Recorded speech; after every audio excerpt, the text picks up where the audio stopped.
What's going on, everybody? Happy Friday. And actually recording this on Thursday on this beautiful sunny day. And I'm just leaving a lunch that I had with a really good friend. And I was struck by a thing or two that I want to share because I think it's important. I just think it's important. And I'm still processing it, which is why I'm kind of thoughtful as I'm doing this, and I'm probably not going to be as prepared as I usually am. But so this friend came to me and had a concern about another friend, another friend that I have, that I love.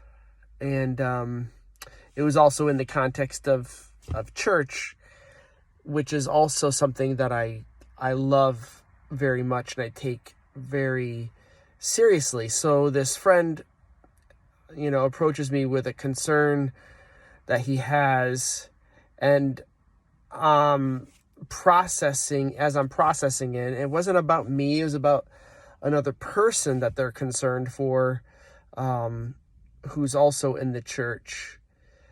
And to be honest, I found myself in this place of, I can see both sides.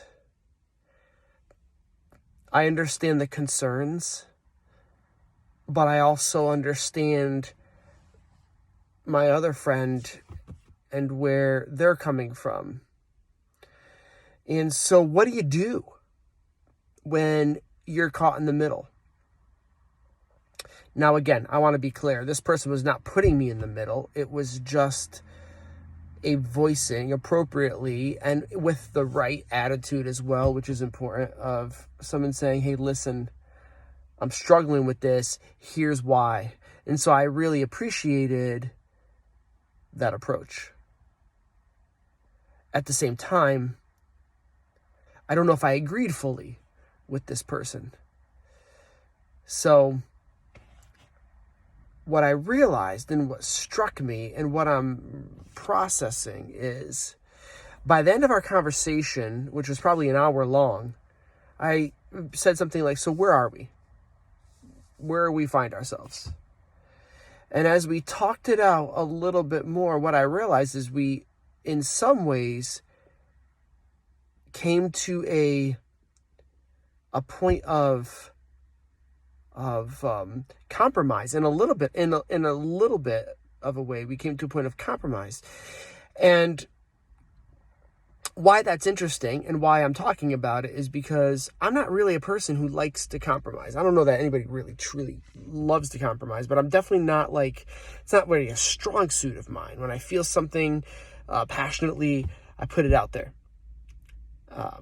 And I'm okay. I have been okay with feeling strongly about something, but holding to that privately and not really letting it mess with me in a public way. Being able to hold something and still move past it because I can. But here's the point that I realized why I was working so hard to get to that point. Because here are two people on either side of this thing that I love. And that's the key. I was willing to work at it because I love and respect both sides. I was able to push myself past the point. I didn't write the person off, which maybe in some ways I'd be tempted to. I also didn't just take everything they said and try to just adjust to every wish.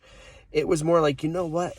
I can see both things here, and out of love, because I love both people and I actually trust both people, I was moved to compromise. And so I'm reminded of the passage that all of you, or at least most of you, are familiar with in 1 Corinthians chapter 13, that love it's called the Great Love Chapter of the Bible. And just love conquers so much. Love gives way. Love moves past. Love understands. Love listens. And love learns. And honestly, I hope you guys don't take this as some kind of froofy little talk about love, because truthfully, this is the problem in our world. And this is the thing that we are going to have to work most hard at in our own hearts, especially when it's about things. Like in my case, it was about the church, which I love and I've given my life to. Like, sometimes we have a hard time holding some of that loosely. And yet God says, the Bible says that out of love, we're compelled to hold things more loosely, to find a way to make compromises. Love gives up, 1 Corinthians 13 says. So this is not some light, airy message today, some light, airy word. This is actually probably one of the hardest things we're ever going to do. And that's why I wanted to talk about it, because I'm so struck by it as I was thinking how that whole thing ended up. I didn't convince this person. I'm probably not going to convince the person that they had a concern with. But for me, in my heart, in my spirit, love is forcing me to compromise and to see and to give up. Where is that for you in your life today? In a culture, in a cancel culture, in a climate that we're supposed to watch out for ourselves, this is countercultural. So what are you going to do with it? That's my word for today. Go out and enjoy this beautiful day. I'll talk to you guys soon.